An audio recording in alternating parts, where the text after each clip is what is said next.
লীলাৱতী পৰ্বাৱতী কেহু ৰহিলা হেই এনেকুৱা আছে মই বহিয়ে দেখুৱাইছো এই তেনেকুৱা লীলাৱতী পৰ্বাৱতীও আছে ৰংঘৰৰ বাকৰিত যেতিয়া স্বৰ্গদেৱে আনিলে বিহু তাৰ পিছৰ পৰা ক্ৰমান্বয়ে বিহুৰ আধুনিকতাৰ পৰশ কেতিয়াৰ পৰা পৰিবলৈ আৰম্ভ কৰিলে যেতিয়া জংঘলৰ কাষত হাবিৰ কাষত সেই পৰিৱেশটোত বিহু আৰম্ভ হ'ল তেতিয়াতো ড্ৰেছ পাতিৰ কোনো কথা নাছিল নাই বাদ্যযন্ত্ৰ কি আছিলে ছাৰ প্ৰথমতেতো বিহুগীতখিনি বিননি আছিলে যাক বনঘোষা বুলি কৈছিলে যে মোৰ মাতটো শুনিব লাগিব মোৰ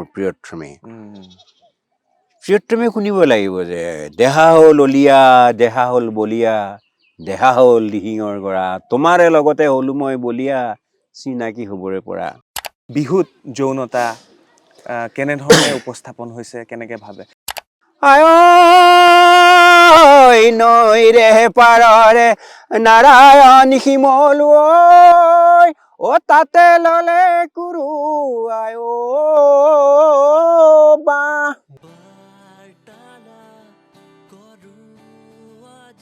নমস্কাৰ মই চক্ৰপাণী পৰাশৰ চাবলৈ আৰম্ভ কৰিছে বাৰ্তালাপ আৰু যেহেতু ৰঙালী বিহু সমাগত বা এই সপ্তাহটো বা এই মাহটো আমাৰ অসমীয়া ৰাইজ বাপতিসাহোন ৰঙালী বিহুক লৈ খুবেই ব্যস্ত থাকিব আৰু তেনে সময়তেই বিহুক লৈ যথেষ্ট প্ৰশ্ন উত্থাপিত হয় যথেষ্ট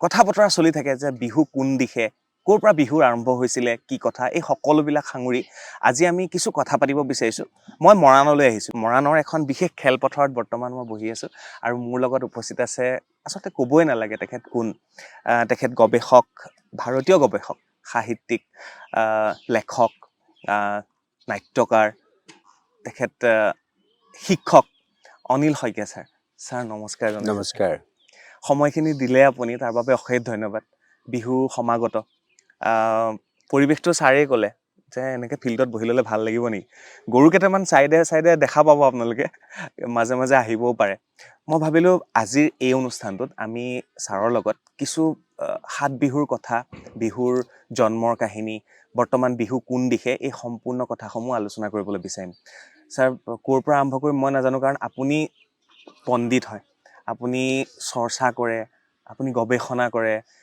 প্ৰতিদিনে আপুনি ব্যস্ত থাকে 365 দিনৰ ভিতৰত আপুনি 300 দিনেই ব্যস্ত থাকে বিভিন্ন বিষয়ত আপুনি আলোচনা কৰিবলৈ যায় বিহু কি বুলি যদি মই পোনে পোনে আপোনাক সোধো তেতিয়াহ'লে মোৰ এঘণ্টাৰ অনুষ্ঠানটোত একোৱেই নহ'ব তথাপি মই সুধিব বিচাৰিম ছাৰ আপোনাৰ পৰা যে বিহুৰ উৎপত্তি ক'ত হৈছিল আমি যিখিনি জানো আমি নজনা কি আছে ছাৰ তাৰ লগতে সাত বিহুত আমি কি কৰিব লাগে প্ৰথমতে মই এইটোৱে এটা এটাকে যাম প্ৰথম মই এইটোৱে সুধিব বিচাৰিছোঁ ছাৰ বিহু আৰম্ভ কেনেকৈ হৈছিলে বিহু অসমৰ অসম নামটো আহোম শব্দৰ পৰা আহিছে হয় ছাৰ বুলি পণ্ডিতসকলে কৈছে বিশেষকৈ নগেন শইকীয়া মহোদয়ে কৈছে আৰু বহুতেই কৈছে আহোমসকল 1228ত আহিছিলে মোৰ যদি ভুল হোৱা নাই তাৰ আগতো অসমলৈ খ্ৰীষ্টপূৰ্ব 2000 বছৰ আগতো আমাৰ মংগোলয়তসকল আহিছিলে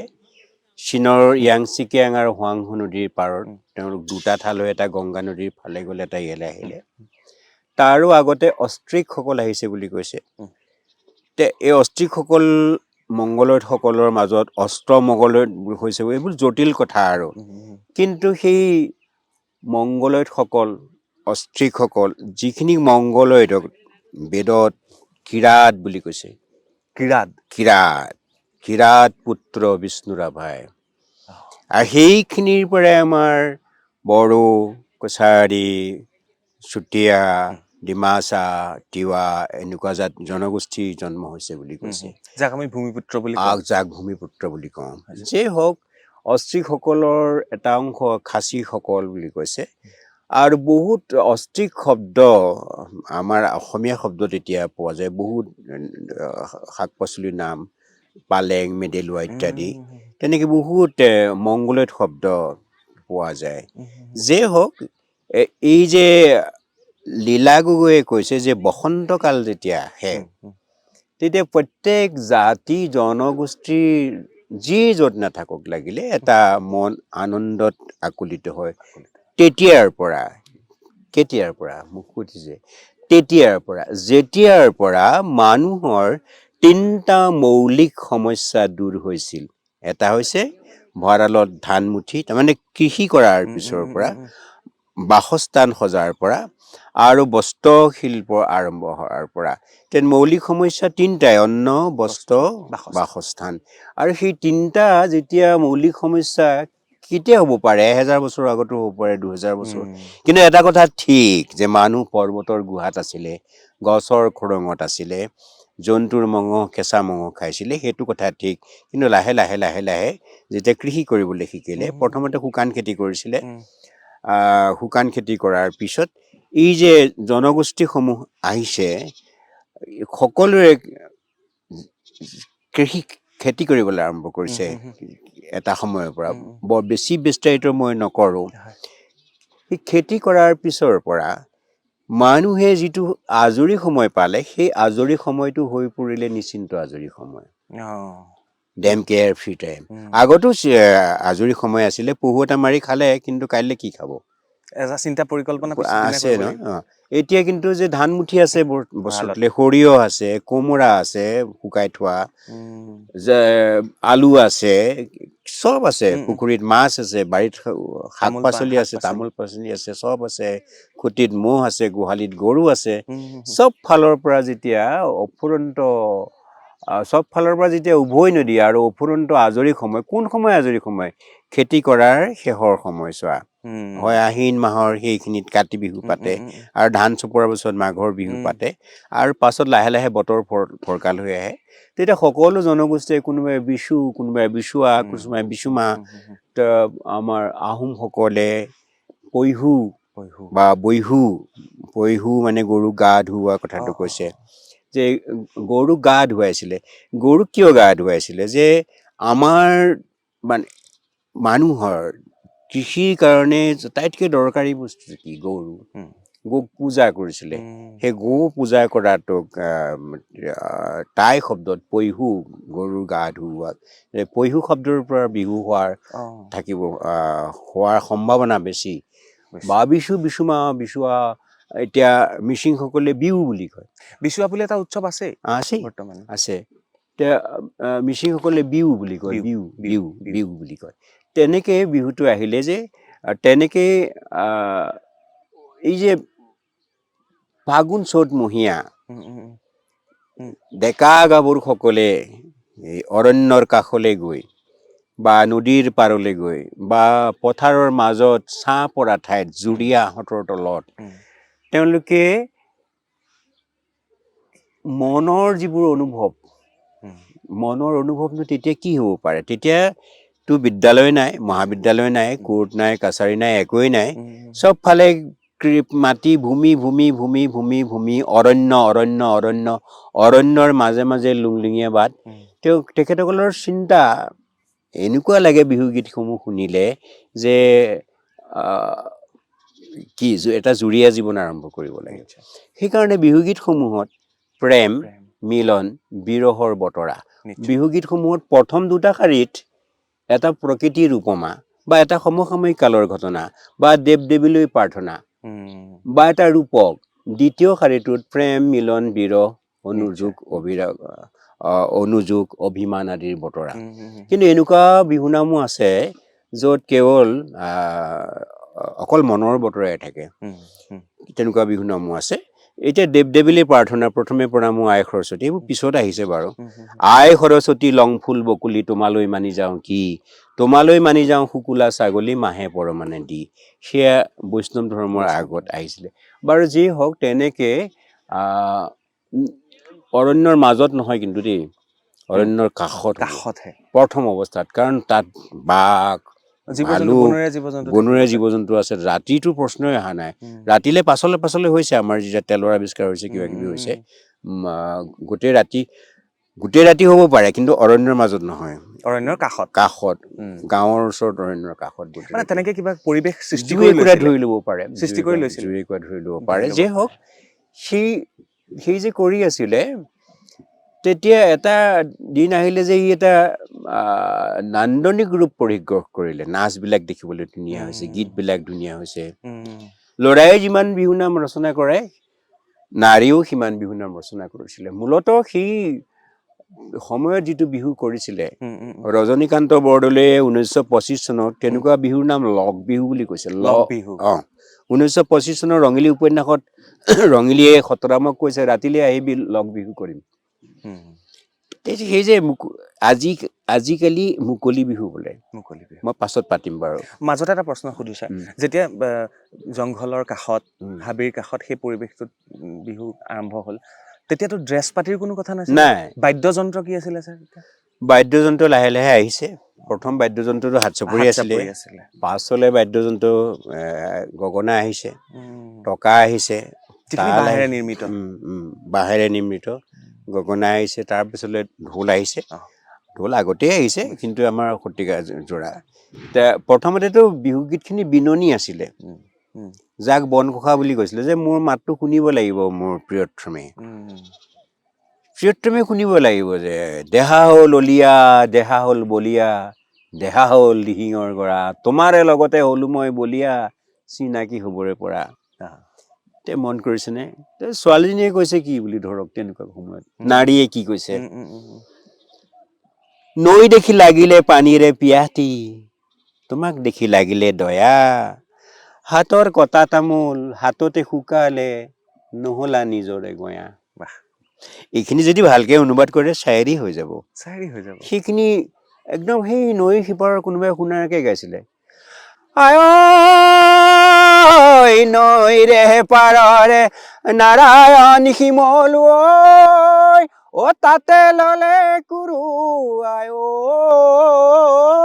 বাহ বুলি কৈ এটা উকি মাৰিছিলে যাতে সিফালে শুনা আৰু কিৰিলি এটা মাৰিছিলে সেই কিৰিলিটোৰ অৰ্থটো হৈছে বাহ মই বৰ সুন্দৰ বস্তু এটা সৃষ্টি কৰিলো কিৰিলিটো কেনেকুৱা আছিল এইটো মানে মই এটা সুন্দৰ বস্তু সৃষ্টিৰ আনন্দত সেই কিৰিলিটো আছিলে এনেধৰণে ধৰক হাল বাই আছে কোনোবাই পথাৰত দেখিছে বোকাতে গৰৈ মাছ ঘূৰি আছে মই প্ৰথমে কৈছো যে তোমাৰ চিন্তাটো আছে প্ৰেম মিলন বিৰহ যে বোকাৰে গৰৈ মাছ বোকাতে ঘূৰিলে পাৰতে পৰিলে বক বা ওপৰত উৰিলে বক মনৰ কথাষাৰ মনতে থাকিলে কবলৈ নাপালো লগ একদম ৰাইম মিলাই অৰণ্যৰ মাজেদি গৈ আছে চৰাই হালধীয়া পাখি বিনন্দীয়া খুটি খাই অৰণ্যৰ টোপ দিনৰ দিনটো এবাৰ নেদেখিলে পেটতো নালাগে ভোক মন কৰিছেনে সেইবোৰ প্ৰথমতে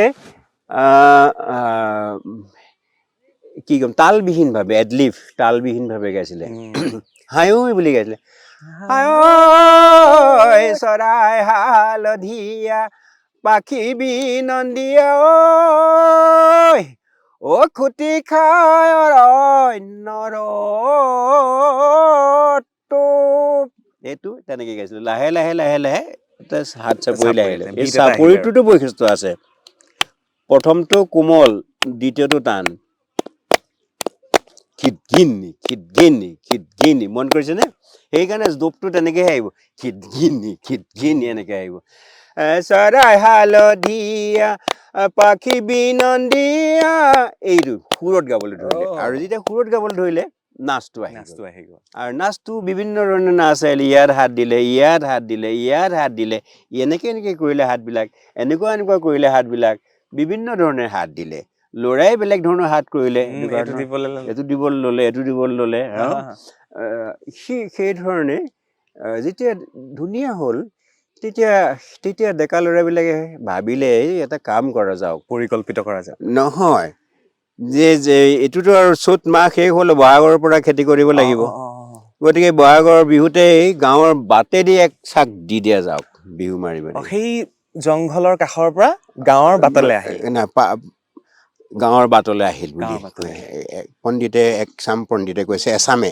আন এচামে নাই কোৱা আমাৰ যেনেকে ভাগৱত ফুৰাই নাৰীসকলে বা গাভৰুসকলে ঢেঁকী দিয়াত লাগি গ'ল পিঠাত লাগি গ'ল চিৰাত লাগি গ'ল ছোৱালী নহ'ব আৰু তাত গৈ থাকোতে কোনোবা ধনী মানুহে আধ্যৱন্ত মানুহে ক'লে আমাৰ চোতালতো অলপ আনন্দ কৰা তাতে পিঠা পনা খোৱালে তাৰপিছতে কিবা দিলে আশীৰ্বাদ ল'লে পাছতো মন কৰিব যে বিহু যেতিয়া গায় প্ৰথমতে কিন্তু ধনী মানুহৰ ঘৰতে বা গামবুঢ়াৰ ঘৰতে আৰম্ভ কৰে, এতিয়াও হয় কিন্তু এতিয়াও হয়।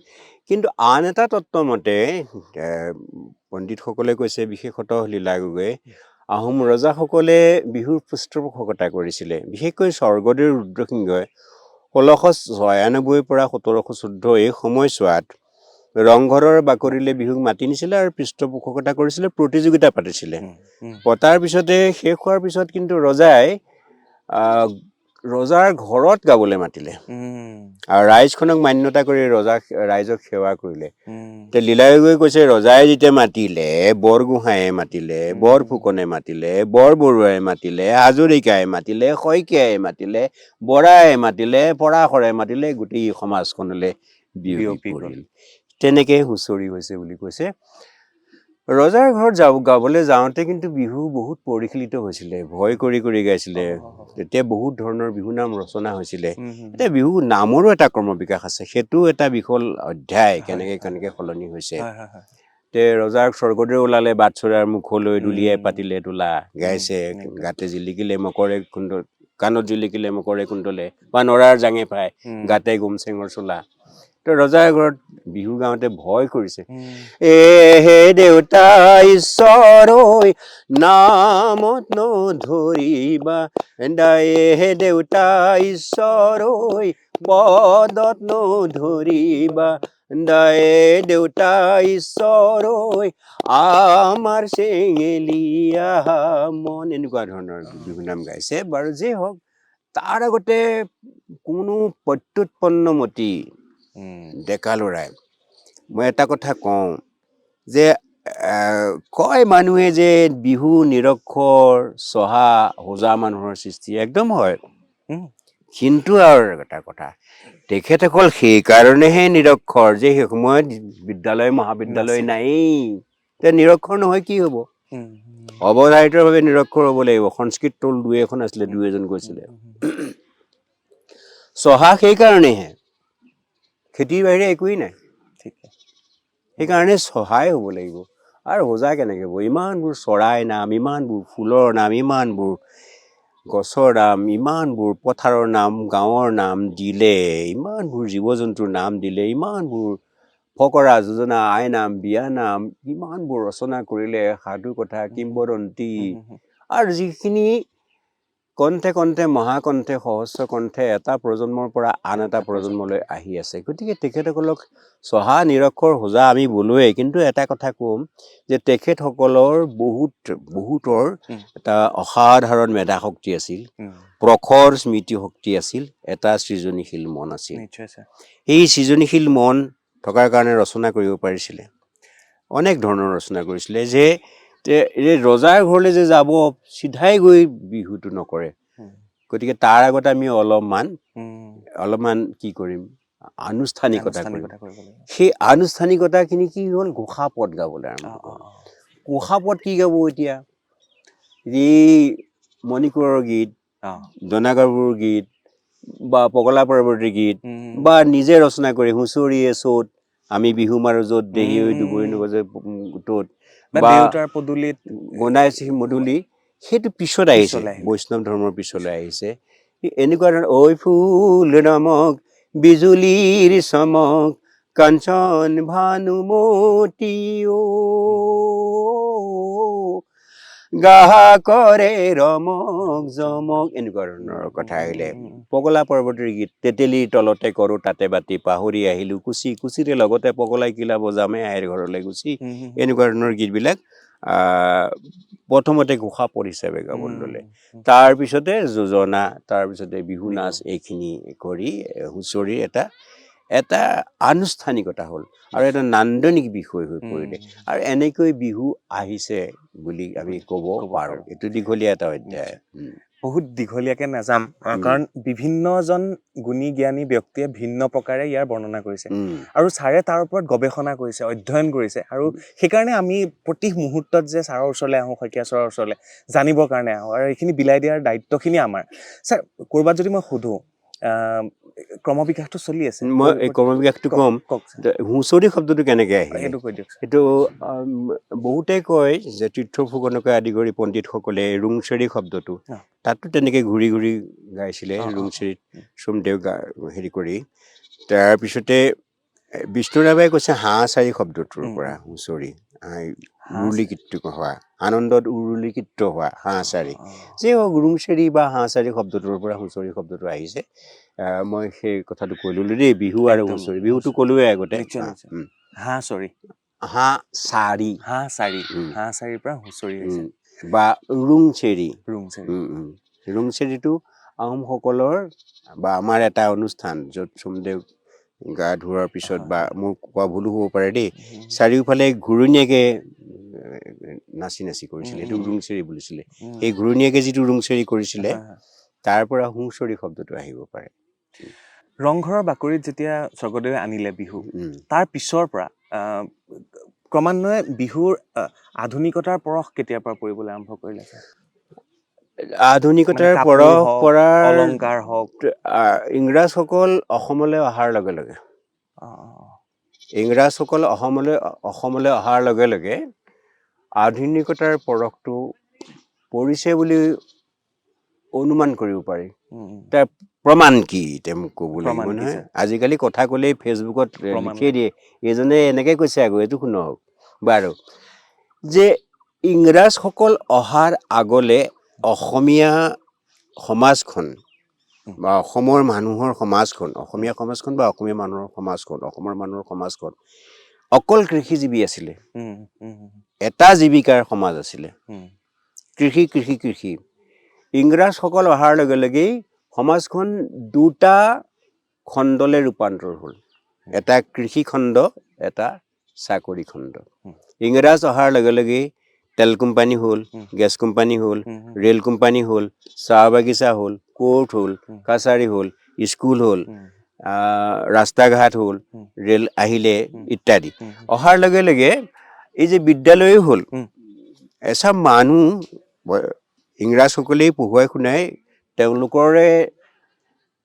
তেওঁলোকৰে সুবিধা হ'বৰ কাৰণে ইংৰাজী ভাষাত বা যি ভাষাতেই হওক পঢ়ুৱাই শুনাই তেওঁলোকৰ সুবিধা হ'বৰ কাৰণে মানুহ এচাম তৈয়াৰ কৰিলে বাগানত চাকৰি কৰিলে আৰু তেতিয়া অনেক বিহুনাম ৰচনা হৈছে সেই সময়ত ইংৰাজসকল অহাৰ পিছতে চিচিমুখৰ ফালে লিখিলে গুমগুমাই আহিলে কোম্পানীৰ জাহাজ হৈ চিচিমুখত ভাঙিলে চিচা তোমাৰে আমাৰে জল্পনা কল্পনা বাপেৰে কৰিলে মিছা মানে পিছতো থাকিব লাগিবই আৰু প্ৰথমটো সমসাময়িক কালৰ ঘটনা ইয়াত আমাৰ শিৱসাগৰত কি গালে দিখৌত গুমগুমাই কোম্পানীৰ জাহাজ হৈ ঢেঁকী গুমে গুমাই থৰা মনে ঢেঁকী থৰাটো মনে কুটে কুটাই দেহা ৰমে ৰমাই তোমাক দেখিবৰ পৰা বা বিহুটো আহিবৰ পৰা বা গাবৰ হ'বৰ পৰা বিহুকেইটাত ইংৰাজ সোমালে আহি গ'ল ৰেলৰ আলিৰ দুবৰি বনে ঐ লাহৰি ৰেলৰ আলিৰ দুবৰি বন হাড়ক মাটি কৰি তেজক পানী কৰি তোমালৈ সাঁচিছো ধন অনেক আহিলে কোনোবাই চাকৰি নাপালে বাগিচাৰ চাকৰি নালাগে লাহৰি নালাগে তলপৰ ধন ঘৰতে থাকিবা বনবাৰী কৰিবা পঢ়িবা ভাগৱত যে ইংৰাজসকল অহাৰ লগে লগে প্ৰথমতে যি কাৰণতে নহওক ইংৰাজসকলে সেই কামটোৱে কৰিবলৈ বিচাৰিছিলে সেই কামটো কৰিছিলে জন মেকলে কৰিছিলে যে এচাম মানুহকে শিক্ষা দিব লাগিব ডিভাইড ডাউনৱাৰ্ড ফিল্ট্ৰেশ্যন থিয়ৰী যে এচাম মানুহক শিক্ষা দিব লাগিব সেই চামেই তলৰ চামক শিক্ষা দিব সেই যে এচাম মানুহক শিক্ষা দিল তেওঁলোকৰ সিদ্ধান্তটো আছিলে যে এচাম মানুহক আমি ইলাইট কৰি তোলো যাতে তেওঁলোকে লোককৃষ্টিক যাতে ভাল চকুৰে নাচায় চব দেশত হয় তেওঁলোকৰ দেশত অপেৰাটো এটা ছাবজেক্ট অপেৰা সুৰীয়া নাটক Where do you come from এনেকৈ কয় তেওঁলোকৰ দেশত ইথেনোমিউজিকলজি জনগোষ্ঠীয় সংগীত তত্ত্ব এটা বিষয় আমাৰ ইয়াত ইমান ধুনীয়া ধুনীয়া বিষয় থকাৰ কাৰণে আমাৰ ইয়াত অংকীয়া নাট আছিলে যক্ষগান আছে কিবা কিবি বহুত ভাল ভাল থাকে তেওঁলোকে ক'লে যে তোমালোকৰ দেশত যি আছে যিমান বেদান্ত যিমানবোৰ আছে য'ত নালন্দা বিশ্ববিদ্যালয় আছিলে তক্ষশিলা বিশ্ববিদ্যালয় আছিলে তেওঁলোকে ক'লে তোমালোকৰ যিমানবোৰ কিতাপ আছে আমাৰ ইংলেণ্ডত থকা লাইব্ৰেৰী এটাৰ চেল্ফ এটাৰ সমান তেওঁলোক সফল হৈ গ'ল। অসমতো ইংৰাজী পঢ়া কিছুমান মানুহে ক'বলৈ ধৰিলে যে বিহুটো ইতৰ জাতিৰ বস্তুহে। এনেকুৱা হ'ল 1898 বিহুটো বেন কৰি দিলে। বেন কৰি দিয়াৰ পাছতে আমাৰ মইমত তাঁতিঙা আৰু চেনিমাই ইত্যাদিয়ে প্ৰমাণ কৰিলে যে বিহুটো নহয়, ভাল বস্তু। এতিয়া উঠাই ল'লে। আৰু সেই সময়ত যিখিনি ডেকা দেশক ভাল পাইছিলে, স্বাধীনতা আন্দোলনকামী আছিলে। আজি গোলাঘাটৰ বেটিয়নী 1934 পৰা বিহু হৈছে। তাত যিসকলে মঞ্চৰ ৰাজহুৱা বিহু আৰম্ভ কৰিছিলে, সেইখিনি আটাইখিনি স্বাধীনতা সংগ্ৰামী। যে ব্ৰিটিছসকল অহাৰ লগে লগে আধুনিকতাৰ পৰশটোৰ কথা কৈছে যে, তেতিয়া দেখিলোঁ যে আমি আৰু পাতিব লাগে, আৰু দেখুৱাই পাতিম। এতিয়া 1818 এইফালে শিৱসাগৰত বিহু আৰম্ভ হ'ল, ৰাজহুৱা বিহু। তাত গণেশ হাজৰিকাই বহাগ বিহুৰ প্ৰাকৃতিক চিত্ৰ বুলি এখন ডাঙৰ ৰচনা পাঠ কৰিছিলে। সেইখন পাছত কিতাপ হৈ ওলাইছে, এতিয়াও প্ৰিণ্ট হৈছে এইখন কিতাপ, বহাগ বিহুৰ প্ৰাকৃতিক চিত্ৰ। এতিয়া 1918 চনত চতিয়াৰ নাগশংকৰ পুখুৰীৰ পাৰত গাভৰুসকলে ৰাজহুৱা বিহু পাৰিবলৈ ওলাই আহিছিলে। নাগশংকৰত? হয়, চতিয়াৰ নাগশংকৰ।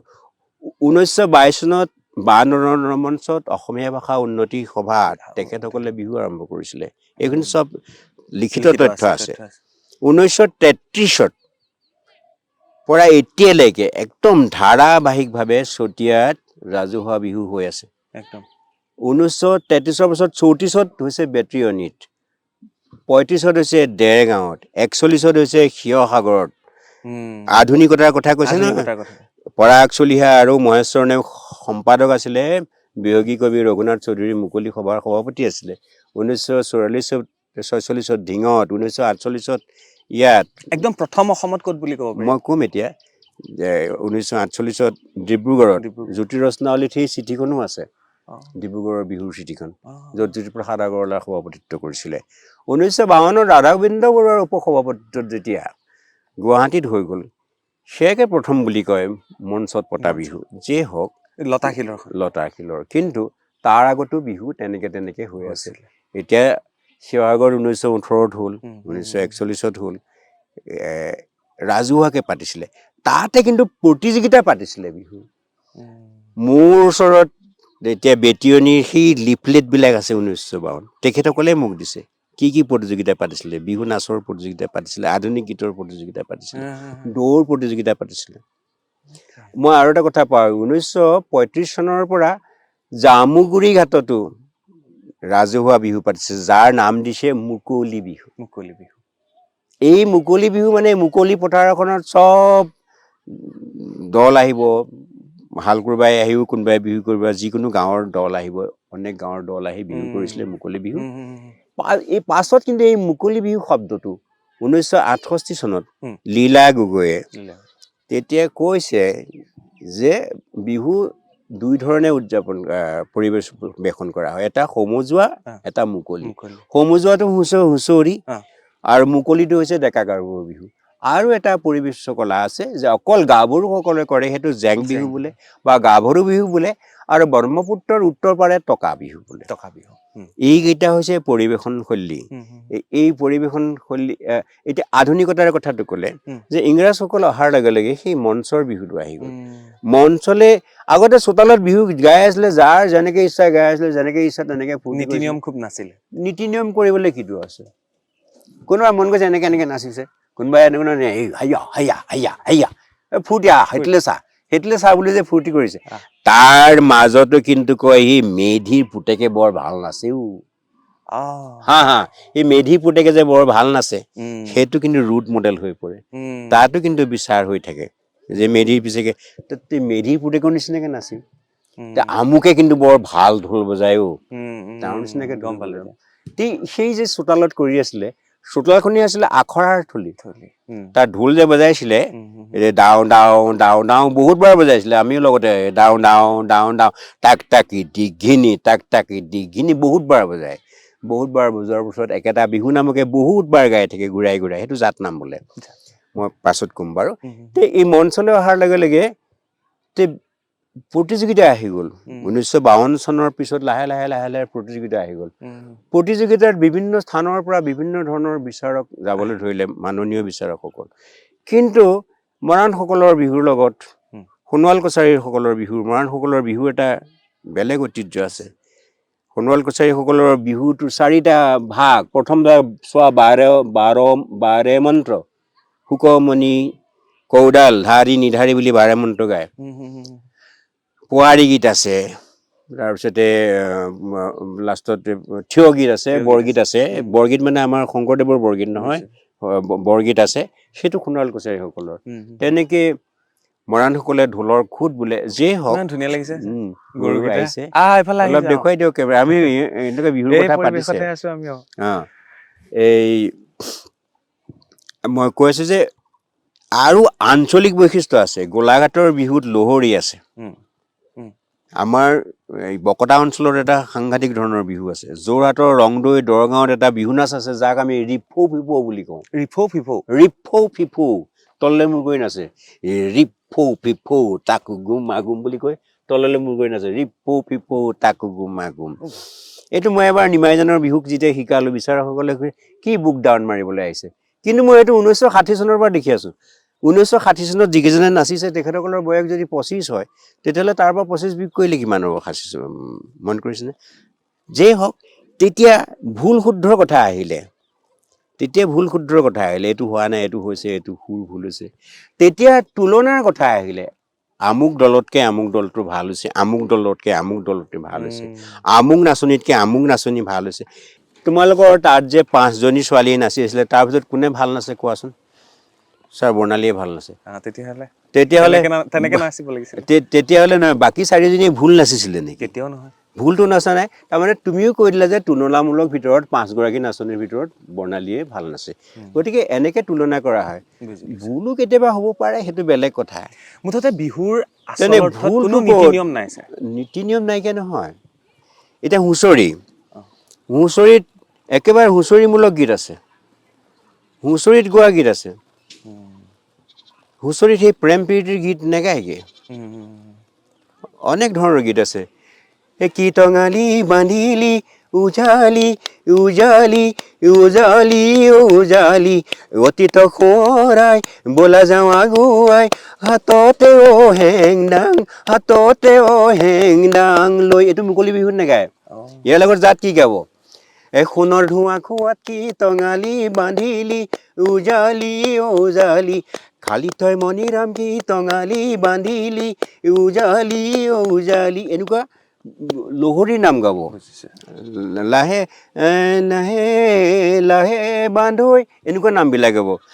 লাহে লাহে কৰি লহৰী নাচিবা তেহে দেখিবলৈ, এই নামটো কোনোবাই যদি গাই দিয়ে লাহে লাহে কৰি লহৰী, তেতিয়া ক'ব যে নহয়, তোমাৰ গীতটোৱেই কৈছে লাহে লাহে লাহে লাহে, তুমি খৰকে গালা। সেই ভুলটো সেইটো। নীতিটো কি? চততে মাতিলে ধিন দৌ দৌ চতুৱা চৰাই ধিন দৌ দৌ বহাগত মাতিলে ধিন দৌ দৌ কুলি। এইটো হুঁচৰিৰ গীত। গতিকে হুঁচৰিত গোৱা বিশেষ ধৰণৰ কিছুমান গীত আছে, সেইখিনি প্ৰকৃতিমূলক বিহু নাম। ভুল শুদ্ধটো মানে সেইখিনিতে ভুল শুদ্ধটো আহি পৰে। যে মই হুঁচৰিত যদি প্ৰেম প্ৰীতিৰ বিহু নাম গাই দিওঁগে, তেতিয়া হুঁচৰিত নহ'ব। তথাপিও কৈছো, হুঁচৰিটো কেতিয়াবা কোনোবা ডেকা ল'ৰাই প্ৰেম প্ৰীতিৰ বিহু নাম গাই দিব পাৰে। গাই দিলে গম পাই গ'লো, সেইটো মই গালো নহয়। তেতিয়া লগে লগে সি কি কৰিছে জানে নাই? এই হেৰি কি আছিলে, বেয়া নাম ওলালে খেমিবা সদৌতি গাই যাওঁ বতৰৰ গীত চাগে চলাবৰ ডবোৱা কটাৰী পহু চেলাবৰ মিত গাঁৱৰ মুঢ়া মেথা দাই নধৰিবা গাই যাওঁ বতৰৰ গীত। কি ওলাব ঠিক নাই, কিন্তু ব্ৰহ্মাই সৰজা নাম বেয়া নাম ওলালে খেমিবা সদৌতি পিৰিতিৰ নামকে গাম বুলিও কৈ দিছে নে? গাই দিব, অপৰাধ বিনাশন কৰিলৈ গাই দিব পাৰে কিবা এটা। এতিয়া বৰ ডাঙৰটো ৰঙালাও ডিঙি দীঘলটো জাতিলাও গছত লগাটো বেঙেনা লতাত লগাটো কেৰেলা তিতা কেৰেলা ভেন্দি জিকা আমাৰ নাচনী নতুন শিকা নাচনী তাই। কেতিয়াবা নাচনী সজাই লৈছিলে। নাচনী সজাই লৈ একদম পুৰুষক সজাই লৈছে তাৰ কাৰণে বিশেষ ধৰণৰ কিছুমান গীত মানে পুৰুষেই নাচনি হ'ল তেতিয়া চোতালতে গাইছে আমি এইটো 62 চনত 63 চনত গাইছে আহাই দে আই দেউ আহাই নাচি নাচি নাচাই দে আই দেউ নাচা ঘূৰি ঘূৰি ৰাইজক জনোৱা সেৱা সেইখিনিলৈকে ঠিক আছিলে কোনোবা এটা অত্যুৎসাহী ডেকালৰে গাই দিলে কি অ যিছু বুকু পাতি মাৰা নগা জাতি তেজৰে বয়ে যাক নদীয়ে এই আহাই দে আই দেউ এই এনেকুৱা কলৈ যাম কি কৰিম ক'তে সোমাই মৰিম কলৈ গ'লে পাহৰিম তোক ইত্যাদি অনাদি অনেক জাত দি গাই থাকিব তাৰ মাজতো কি হয় ধৰক কেতিয়াবা কোনোবা ডেকালৰে এটা 1975 চনত তেতিয়াতো একদম পুৰা উদ্যমে হুঁচৰি চলি আছে তেতিয়া চলে চিনেমাখন চলি আছে হেমা মালিনী ধৰ্মেন্দ্ৰ কোনোবাই ৰচনা কৰিলে নাম এটা হেমা মালিনী ধৰ্মেন্দ্ৰ পঢ়িছানে প্ৰবন্ধ আজিকালিৰ ভাল পোৱা টকা পইচাৰ সম্বন্ধ বয়োজ্যেষ্ঠ এই সেইবোৰ ইয়াত নেগাবি কি গাম তেতিয়া তেখেতে এটা নতুন নাম দিছে কৈছে যে বেলেগ আৰু কিবা দিছে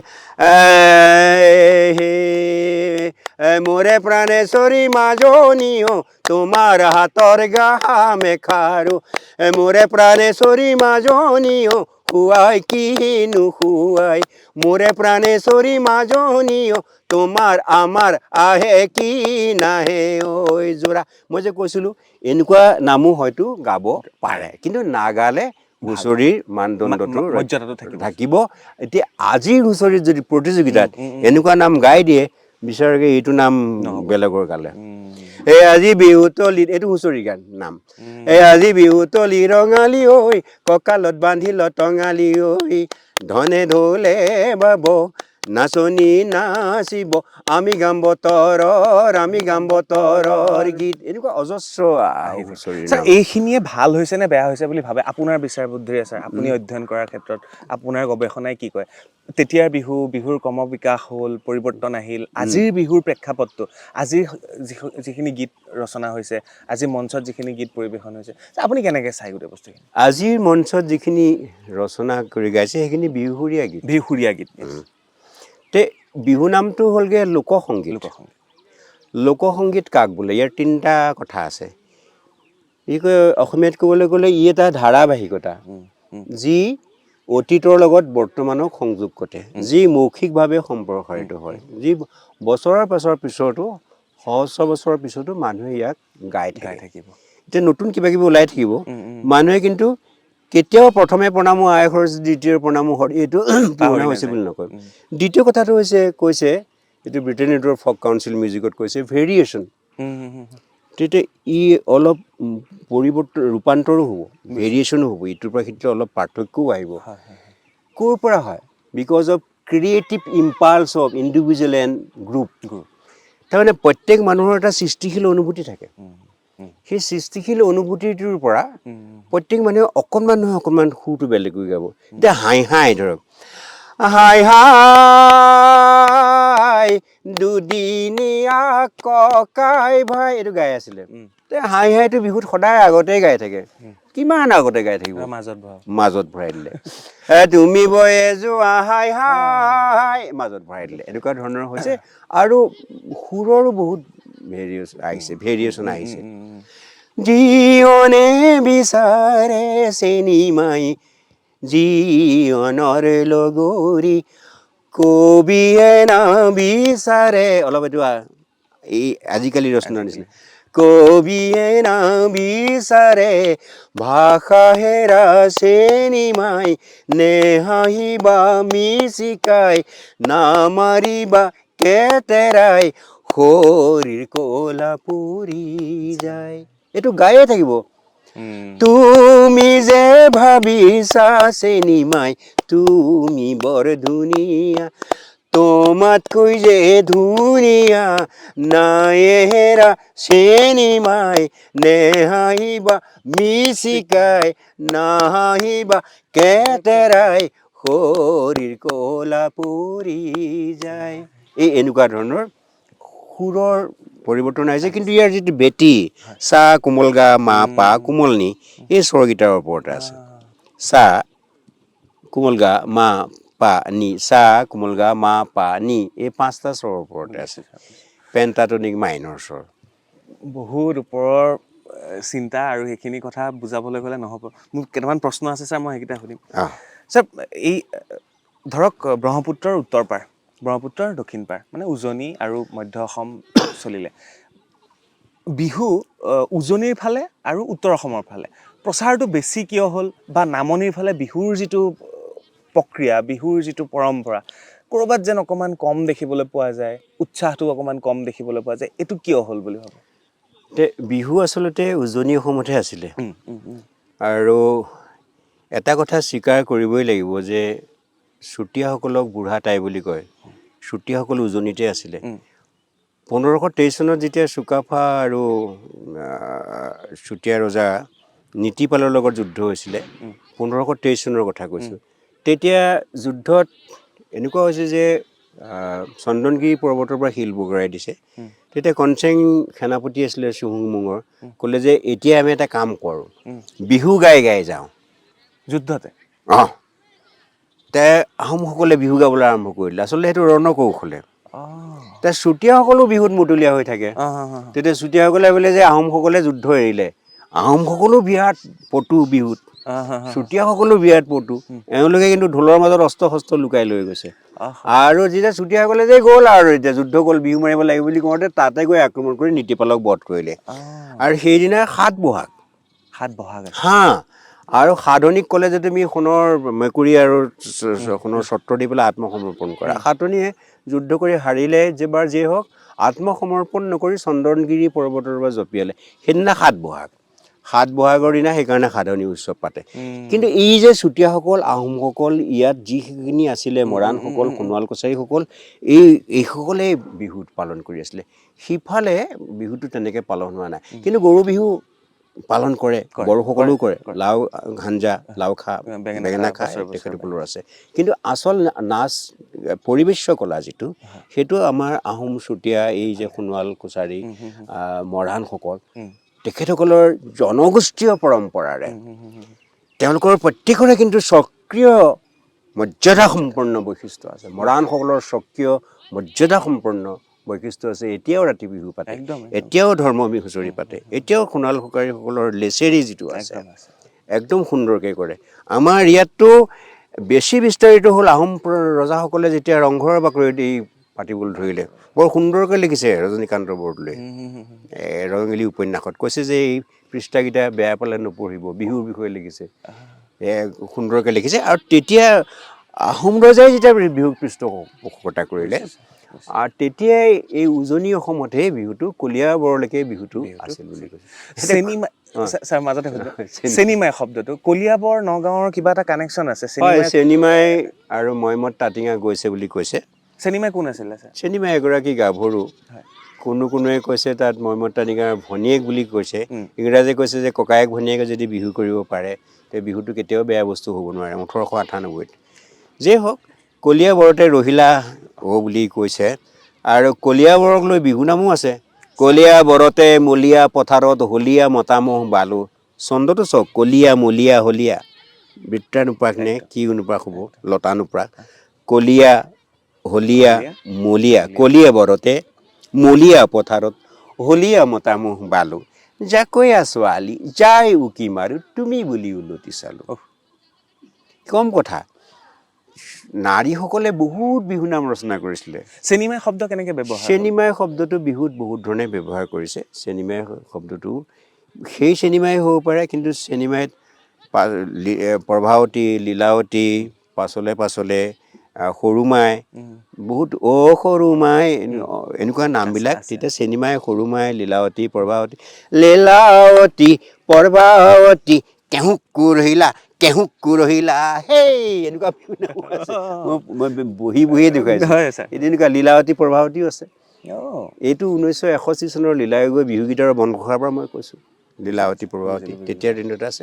গতিকে চেনিমাই শব্দটো হয়তো সেই মইমত তাটিঙা আৰু চিনেমাৰ পৰা আহিব পাৰে মই হয়তো বুলিহে কৈছোঁ দেই মানে সেইটো কথা চিনেমাই সৰুমাই এইবিলাক লিলিমাই লিলিমাই আছে লীলাৱতী আছে প্ৰভাৱতীয়ে পাছলৈ অঞ্জনা গঞ্জনা ঢেৰ জানমণি হাই মোৰ অঞ্জনা তুমি মোৰ জীৱনৰ কামনাৰ বাসনা আইটেল আহিল যেতিয়া কামনা বাসনা সুধি লওঁ ছাৰ বিহুত যৌনতা কেনেধৰণে উপস্থাপন হৈছে কেনেকৈ ভাবে আৰু যিহেতু ক'লে চেনিমাইৰ ককায়েক আছিলে ভায়েকে ককায়েকে বিহু বা আপোনাৰ বাপেকে পুতেকে বোৱাৰীয়েকে শাহুৱেকে এনেকুৱা বিহু আছে নাই কৰিব আমি এতিয়া বিহুৰ পৰিৱেশ কলাটোৰে কথাহে পাতি আছোঁ নিশ্চয় ইমান সময় যিমানখিনি কথা পাতিছোঁ বিহুৰ অকল পৰিৱেশৰ কথা পাতি আছোঁ হয় ছাৰ বিহুৰ বহুত লোকাচাৰ আছে গৰু বিহুৰ লোকাচাৰ আছে মানুহৰ বিহুৰ লোকাচাৰ আছে বিহুত মানুহ কেনেকৈ থাকিব কেনেকৈ গুৰুজনক সেৱা কৰিব পিতৃ মাতৃক সেৱা কৰিব জী জোৱালি দূৰত থাকিলে কেনেকৈ ঘৰলৈ চাপি আহিব মৰাণসকলৰ জী জোৱালি বিহু আছে তৃতীয় দিনাখন জী জোৱালি বিহু প্ৰথম দিনা গৰু বিহু দ্বিতীয় দিনা মানুহ বিহু তৃতীয় দিনা জী জোৱালি বিহু সেইসকল চাপি আহিব আৰু সম্প্ৰীতিৰ সেতু বিহু মানে ৰং বিহু মানে আনন্দ বিহুৰ যে হুঁচৰি গাবলৈ যায় এই যে কাৰোবাৰ লগত শত্ৰুতা আছিলে তেওঁলোকৰ ঘৰত হুঁচৰি গাবলৈ গালে সাবত মাৰি ধৰিলে আজিৰ পৰা এইবোৰ নাহে আৰু তোৰ ঘৰটো মই গালোগে মোৰ ঘৰটো তই গালোগে গতিকে বিহু সম্প্ৰীতি বিহু ৰং বিহুত কোনো খঙৰ কথা নাই গতিকে লোকাচাৰবিলাক আছে এইখিনি আমাৰ পাৰফৰ্মেঞ্চে পৰিৱেশ কলাৰ কথাহে পাতি আছোঁ অকল পৰিৱেশ কলাইতো বিহু নহয় বাৰু তে চিনেমাৰ কথাটো ক'লোঁ সেই ভিতৰত পৰিৱেশ কলাৰে বিষয় এটা চিনেমাটো আৰু মই সেই যৌনতাৰ কথাটো যৌনতাৰ কথাটো এটা সময়ত মই কৈছোঁ যে প্ৰেম মিলন আৰু বিৰহৰ কথা বিহু নাম মানেই সাধাৰণতে 80% বিহু নামেই প্ৰেম মিলন আৰু বিৰহ অভিমান আক্ষেপ ইত্যাদি তেতিয়া মনৰ যিটো আৱেগ মই হেৰুৱালোঁ কাৰোবাক মোৰ প্ৰেমাস্পদক মই হেৰুৱালোঁ কিন্তু হেৰুৱাৰ বেদনাটো মই এটা সৃষ্টিশীল কৰ্মলৈ ৰূপান্তৰ কৰিলোঁ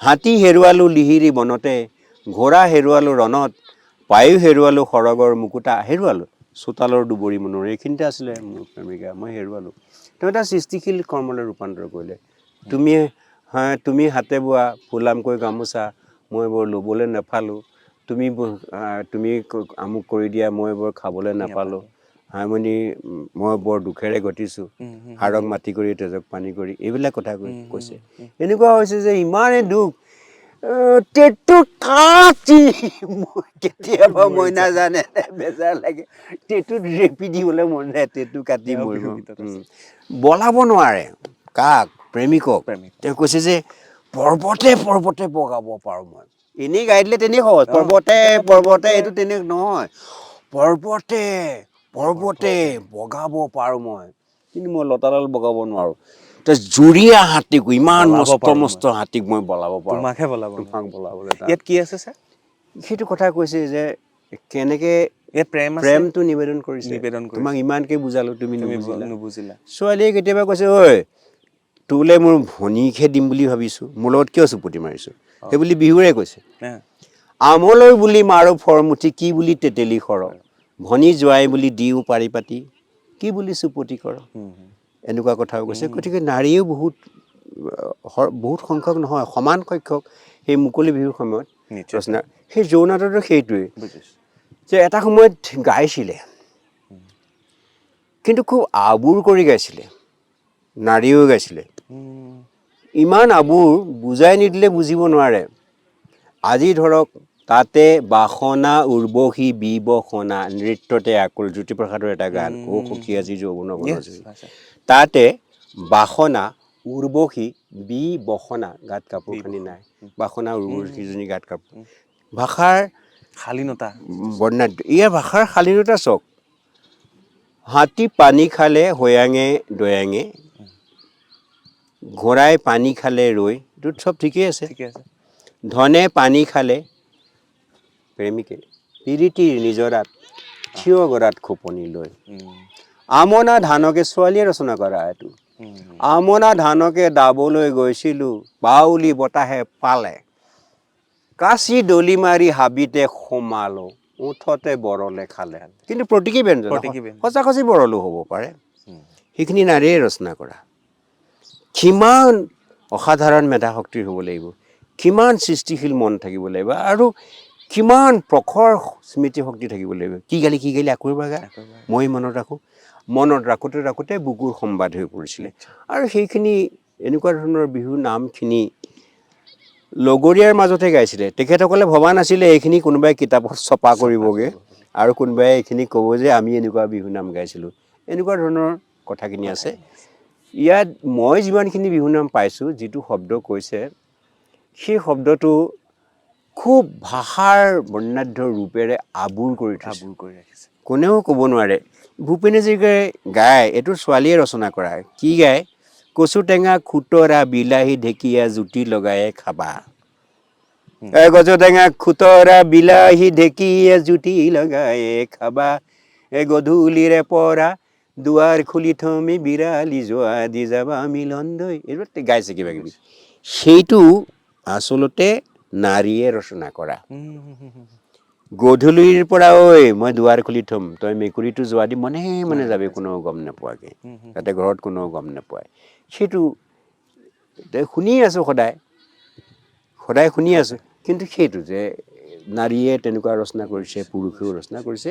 গতিকে ইয়াত খুব আবুৰতাৰ মাজেদি আকুল নিবেদনভাৱে নিবেদন কৰিছে প্ৰেমাস্পদক, যে মই তোমাক ভাল পাওঁ, তুমি আহিবা, আজি গধূলিকৈ তুমি আহিবা, তোমাক লগ পাম। তো মই ঘৰলৈ গৈছিলোঁ, চোৱা পাতনিত আছিলোঁ, তুমি পানী ছটিয়াই দিলা, মই জুলুৰি জুপুৰি হ'লোঁ, ঘৰলৈ গুচি আহিলোঁ। মই ওলাব নোৱাৰিলোঁ, মায়ে মোক ৰাখিলে, ইত্যাদি ইত্যাদি। নিশ্চয়। সাত বিহুলৈ আহোঁ ছাৰ। মানে ছাৰৰ লগত যদি কথা পাতি যাওঁ, মানে পণ্ডিত মানুহ, গতিকে তেওঁৰ ওচৰত প্ৰশ্ন সোধাৰ ধৃষ্টতাও মোৰ নাই, তথাপি মই চেষ্টা কৰিছোঁ। সাত বিহু 7 দিন পাতে। এই 7 দিন পতাৰ কথাটো প্ৰথম লিখিতভাৱে পাতি আছে, আৰু 7 দিন পাতিয়ে থাকে। 1829 চনত প্ৰথম লিখিত তথ্যটো পোৱা যায়, হলিৰাম ঢেকিয়াল ফুকনৰ আসাম বুৰঞ্জীত। 1829। 7 দিন পাতে বুলিতো ক'ব লাগিব কোনোবাই, তাৰ আগতো কোনোবাই চাগে কৈছে। হেৰিয়ে ৰজনীকান্ত বৰদলৈ 1925 লিখিছে ৰঙিলী। হলিৰাম ঢেকিয়াল ফুকনে কৈছে চ'ত মাহৰ সংক্ৰান্তিৰ পৰা থাকে 7 দিন পৰ্যন্ত বিহু হয়, এইটো বঙালী ভাষাত লিখিছে। তে 7 দিন বিহু হয়। প্ৰথমতে গৰু বিহু মানুহ বিহুহে আছিলে। লাহে লাহে 1954 চনত প্ৰফুল্ল দত্ত গোস্বামীৰ গোঁসাই বিহু শব্দটো পোৱা গ'ল। 1964 চনত সেই গোঁসাই বিহু শব্দটো মহেশ্বৰ নেওগো দিয়া দেখা গ'ল, আৰু তাৰ লগতে মহেশ্বৰ নেওগে আৰু এটা শব্দ দিলে চেনেহী বিহু। এতিয়া গৰু বিহু, মানুহ বিহু, গোঁসাই বিহু, চেনেহী বিহু 5টা। কিন্তু লীলা গগৈয়ে সম্পূৰ্ণ কৰিলে গৰু বিহু, মানুহ বিহু, চেনেহী বিহু, কুটুম বিহু, ৰঙালী বিহু, হাত বিহু, মোৰ ভুল হোৱা নাই যদি চেৰা বিহু, এনেকুৱা 7টা নামেৰে। মোৰ ভুল হ'বও পাৰে, কিন্তু সেই 7টা নাম দিলে। সেই 7টা নামেই চলি আছিলে বহুত দিন। 1985 চন কেতিয়া তেনেকুৱা 80ত হেম বুঢ়াগোহাঁয়ে আৰু 7টা নাম উলিয়ালে। 14টা নহয়, সেই 7টা অলপ।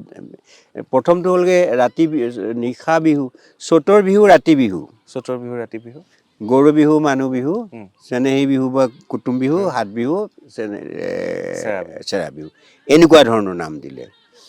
লীলা গগৈয়ে আকৌ নৈ বৈ যায়, আকৌ তাতে আৰু নাম যোগ কৰিলে, কি নাঙলৰ বিহু, তাঁতশালৰ বিহু, পোহনীয়া জীৱ জন্তুৰ বিহু যোগ দিলে।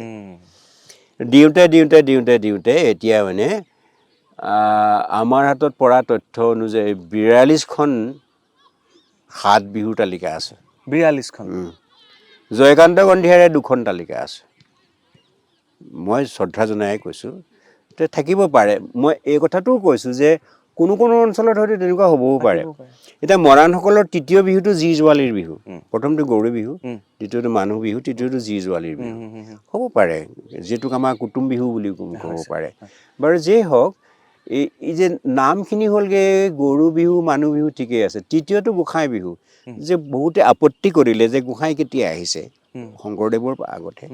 কিন্তু নৰহৰি চুতীয়া ইত্যাদি ৰচনাত পোৱা যায় যে ব্ৰহ্মপুত্ৰৰ উত্তৰ পাৰে গৰু বিহু, মানুহ বিহু, গোঁসাই বিহু আৰু চেৰা বিহু 4 দিনে পাতে। কিন্তু তেখেতসকলৰ গোঁসাই বিহুটোত কি কৰে, সেই দেৱ দেৱীবিলাকত, দেৱালয়বিলাকত বিগ্ৰহ ফুৰাইছিলে, আৰু দেৱালয়বিলাকলৈ গৈছিলে বছৰটোৰ মংগল কামনা কৰিবৰ কাৰণে গৈছিলে। বৈষ্ণৱ ধৰ্ম অহাৰ পিছত হয়তো কোনো গোঁসাই ঘৰলৈ যাবও পাৰে, বা যায় চোৱাবৰ কাৰণে, বৰ্ষ চক্ৰ কি হ'ব ইত্যাদিৰ কাৰণে যাব পাৰে।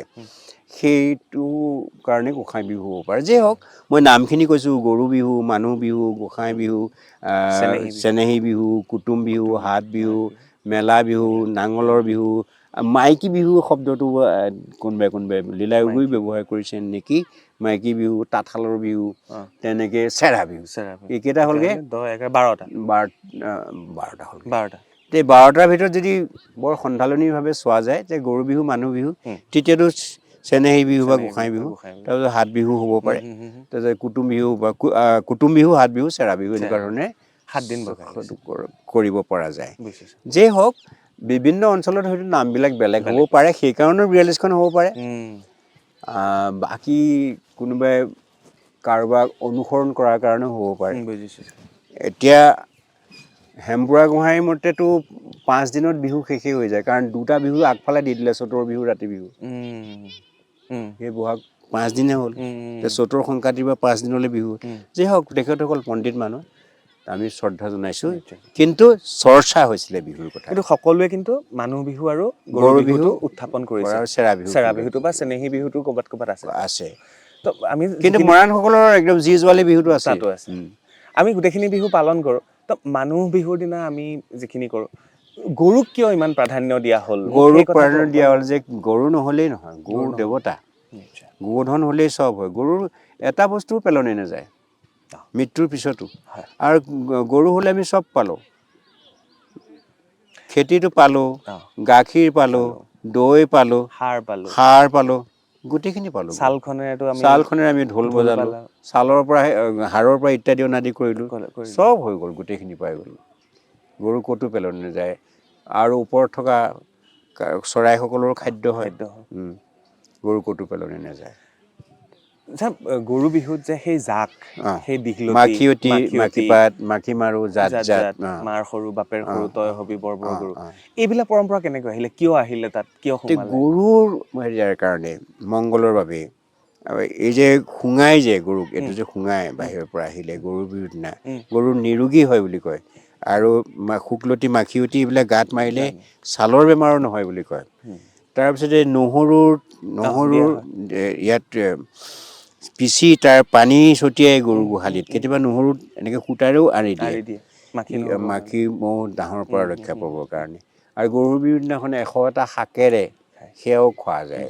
তাক লৈ বিহু নামো আছে, 100টা দদাইদেউ 100টা শাকেৰে ৰান্ধো ইত্যাদি নাম ৰচনাও কৰিছে। তেনেকুৱা পৰম্পৰাসমূহ আছে। কোনো কোনো ঠাইত কৰি খেল খেলে, মৰাণসকলৰ কৰি খেল খেলে, আমিও কৰি খেল খেলা দেখিছোঁ। এই খেলা ধূলাটো আছেই। আৰু সেৱাটো আচল বস্তু। সৰুৱে ডাঙৰক সেৱা কৰে, ডাঙৰে সৰুক উপহাৰ দিয়ে, আৰু সেই উপহাৰ দিবৰ কাৰণে গোটেই বছৰটো সাধনা কৰে। ৰাতি ৰাতি কৰি কাটি সৰু সূতা ধনলৈ বিহু আনব। কোনোবা এটা গাত গা লগাই গ'ল, গাতে গা লগাই নাযাবি মইনা, সম্বন্ধত বৌৱেৰা সন্তান, তোৰ ককাইৰক ভাল পাওঁ মই। বিহু নামেৰে কৈ চব এইটো ধাৰাভাষ্য। বিহু নাম হৈছে ধাৰাভাষ্য, এটা কমেণ্ট্ৰি। তাতে চব মনৰ কথাও কৈ গৈ আছে। তোক ভাল পাইছোঁ, বেয়া পাইছোঁ কৈ আছে। যোৱাটো বিহুতে গগনা খুজিলোঁ, গগনা নিদিছা সাজি, তোমাৰে গগনা আমাকে নালাগে, সিজনীক দিয়াগে সাজি। দেখিছে ইমান ধুনীয়া। ছাৰ কেতিয়াবা আপুনি অনুভৱ কৰে নে ছাৰ, আমাৰ এই পৰম্পৰা, এই কথা, এই বিহুগীত, এই জোকোৱা, এই আদান প্ৰদান ভাৱৰ ক'ৰবাত আমি এইবিলাক হেৰুৱাই পেলাইছোঁ ছাৰ? আমাৰ ইয়াত সোমালে সেই ইংলিছ, আমাৰ চিৰা পিঠাৰ জেগাত ল'লে কেক চাওমিনে ল'লে, আমাৰ সাজযোৰ বেলেগে ল'লে, গোটেই বস্তুবিলাক দেখোন বেলেগে লৈয়ে আছে। মঞ্চ পালেহি, আজিকালি মঞ্চততো ধুতি পিন্ধি নুঠাই হ'ল মানুহ। এই যিবিলাক বস্তু, যিবিলাক কেতিয়াবা ভয় লাগে, যিটো এতিয়া ChatGPT আহিছে, কৃত্ৰিম বুদ্ধিমত্তা আহিছে, যে মোৰ মালৈ মনত পৰিছে, মোৰ মা ফোন নম্বৰটো নিজে নিজে ওলায়ে যাব, মোৰ মা বুলি ক'লে ওলাই যাব, মই নামটো ক'লেই ওলায়ে যাব। তেনেকুৱা যিবোৰ কৃত্ৰিম বুদ্ধিমত্তা আহিছে, কিবা এটা লাগে বুলি ক'লে, বোলে গেলভেনৰমিটাৰে কোনে আৱিষ্কাৰ কৰিছিলে, মই গেলভেনৰ হুড ইনভেণ্টেড, বা অসমীয়াত লিখিলেও হ'ব, কোনে আৱিষ্কাৰ কৰিছে, তো ধুনীয়াকৈ গোটেই কথাখিনি কৈ দিব। আজি বেণুধৰ ৰাজখোৱা অসমৰ, যি 1920 চনতে নামঘোষা গুণমালা ইংৰাজীলৈ অনুবাদ কৰিছিলে সেই কিতাপবোৰ আছে এতিয়া চাত জিটিপি সুধিলোঁ যে বেণুধৰ ৰাজখোৱাক জানে নেকি সেই তাহানি জোনাকী যুগৰে মানুহ বেণুধৰ ৰাজখোৱা জানো বুলি ক'লে নে?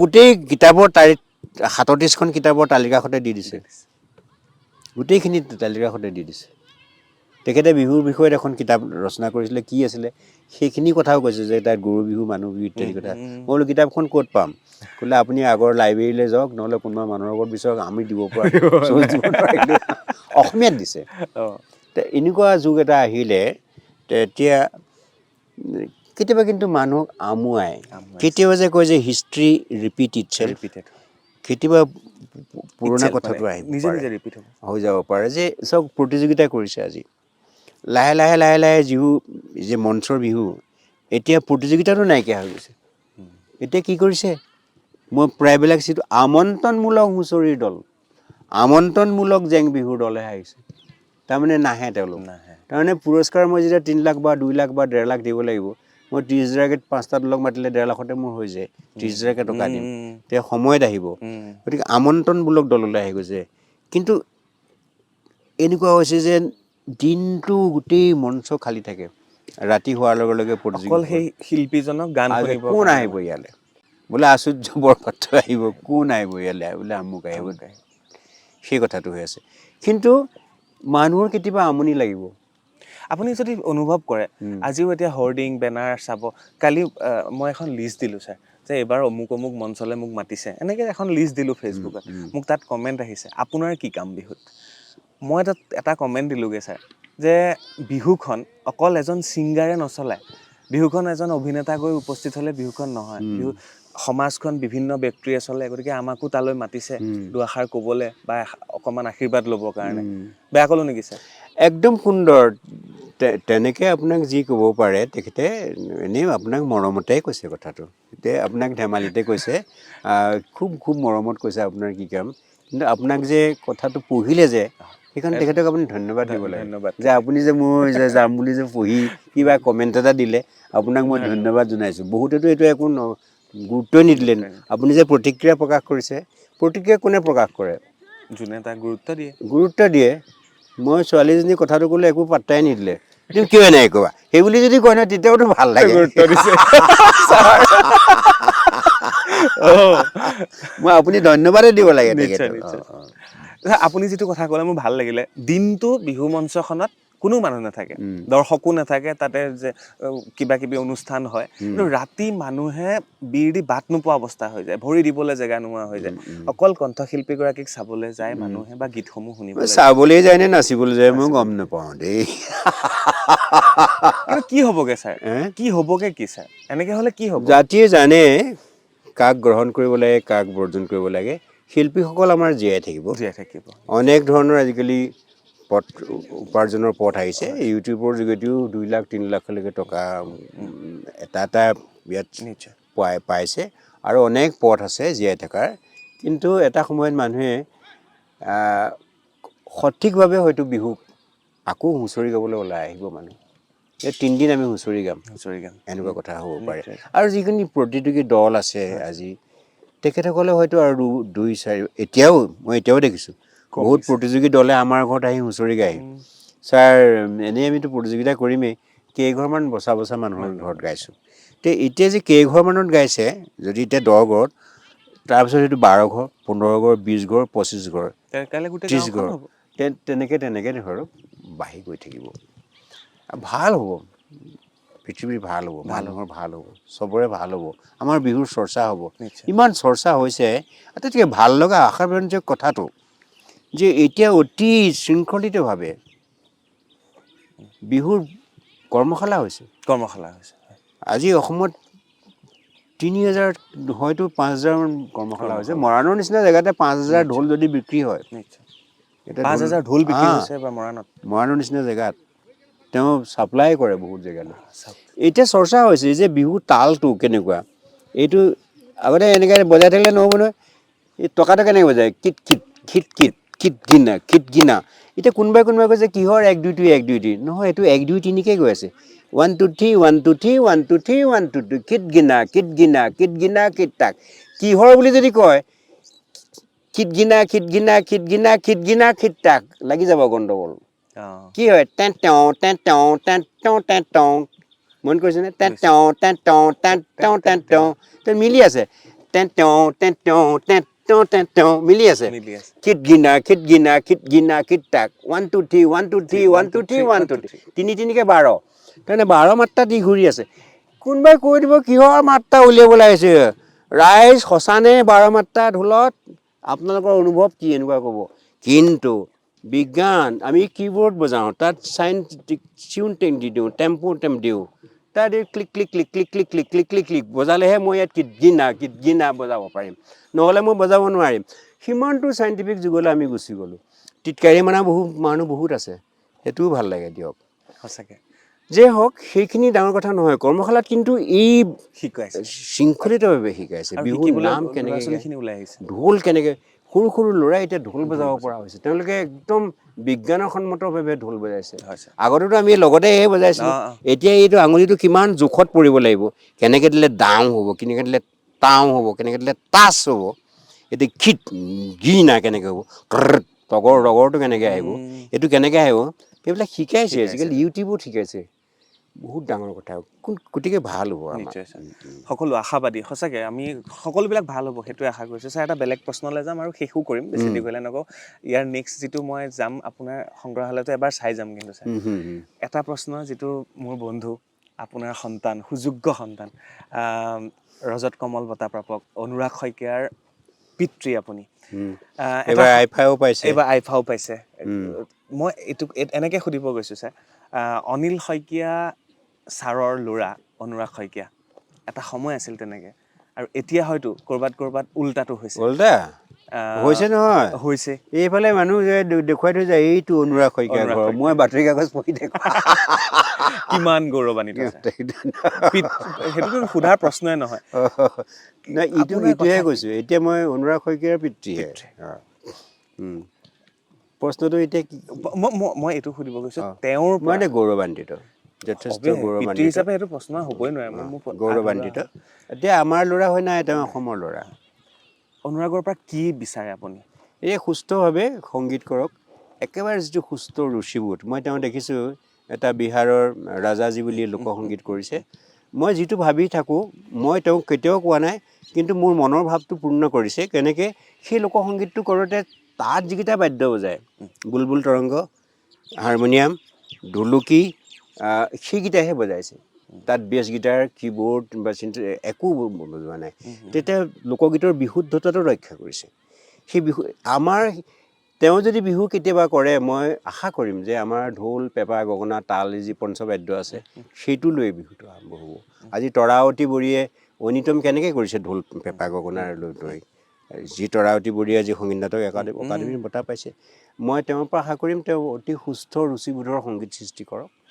যাতে এনেকুৱা হওক গানটো জনপ্ৰিয় হওক নহওক ডাঙৰ কথা নহয় তাৰ যিটো মূল্য সেইটো যাতে 100 বছৰৰ পিছতো থাকেগৈ সুঁৱৰি থাকে বহুত গান মানুহে এটা সময়ত নেগাব পাৰে ভূপেন হাজৰিকাৰ গানবিলাক যে এতিয়া যে সোণ জিলিকা দি জিলিকিছে বহুত গান ভূপেন হাজৰিকাৰ বহুত ভিতৰত সোমাই থকা গান এতিয়া গাবলৈ লৈছে সৰু সৰু ল'ৰা ছোৱালীবিলাকে ভিতৰৰ গান ওচৰা ওচৰি দুটি ঘৰ এনেকুৱা গানবিলাক আগতে কোনোদিন বিচাৰি পোৱা নাছিলে অনুৰাগ শইকীয়াই অনিল শইকীয়া দেৱৰ পৰা কি লৈছে বুলি ভাবে আপুনি তেওঁ সৰুৰ পৰাতো জন্মৰ পৰা সি ঘৰত হাৰমনিয়াম দেখিলে ঢোল দেখিলে অৰ্গেন দেখিলে নেগেৰা দেখিলে গগনা দেখিলে দোতাৰা দেখিলে গ্ৰামোফোন দেখিলে আমিতো ঘৰত অনবৰত সাধনা কৰি থাকোঁ মই নিজে নাটকত সংগীত পৰিচালনা কৰোঁ মোৰ লগত সৰুতে নাটক পৰিচালনা কৰোঁতে যায় ভাওনা যেতিয়া আমি নাটৰ ওচৰত বহোঁগৈ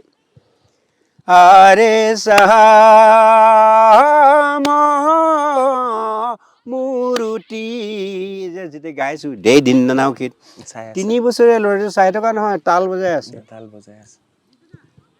আছে গোটেই ৰাতি তাল বজাইছে চুট কলাৰ লগত বজাইছে পৰিতালৰ লগত বজাইছে একতালৰ লগত এই 3 বছৰ বয়সতে তেওঁক কোনোবাই 50 টকা এটা ইয়াত মাৰি দিছিলে সি মাজে মাজে কয় যে সেইটোৱেই 3 বছৰ বয়সতে মই প্ৰফেচনেল হৈ গ'লোঁ তেতিয়া সি যে পৰিৱেশটো পাইছিলে তেনেকৈ আমাৰ ঘৰত মাক দীপালী দত্ত শইকীয়াই তেতিয়া বুদ্ধিন হাজৰিকাই আমাৰ ঘৰলৈ আহে শনিবাৰে শনিবাৰে আমাৰ ঘৰত শাস্ত্ৰীয় সংগীত শিকায়। তেতিয়া তেওঁ ওচৰত বহি থাকে শাস্ত্ৰীয় সংগীতৰ, আমি জোৰ নকৰোঁ শিকায় বুলি। পাছত দেখিছোঁ নহয় তেওঁ ক'ব নোৱাৰাকৈ শিকি গৈছে। তেওঁ প্ৰথম টোপটোৰ কেছেটটোত বসন্ত বাহাৰ ৰাগটো ব্যৱহাৰ কৰিছে।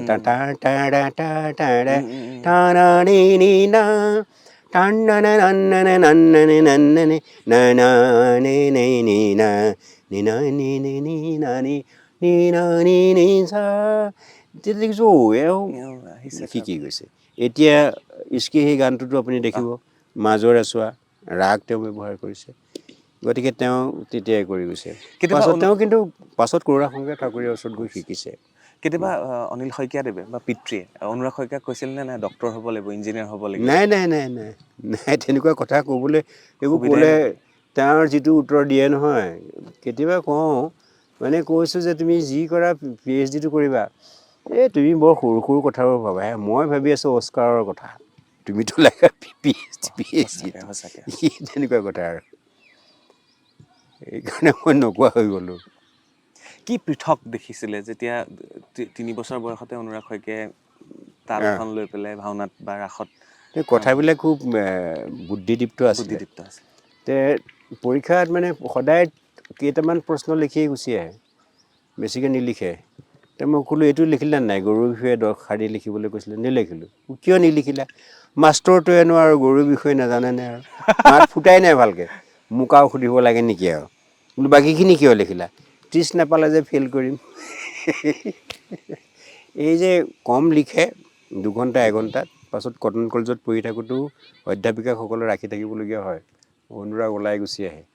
তাৰমানে কটনত পঢ়োঁতে অনুৰাগ সোনকালে ওলাই অহা কথাটো এইটোহে যে সি যদি 70% পাই যায়, মইতো MA টো কৰি যোৱা যেন তেনে বুলি ক'ম।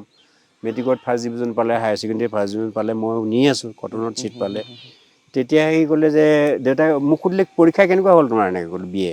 নাই এইবাৰ এক্সামিনাৰক টেনশ্যন দিয়া নাই মই। তেতিয়া মই ভাবিছোঁ ই মোৰ দেন এভাৰেষ্ট পাৰিব।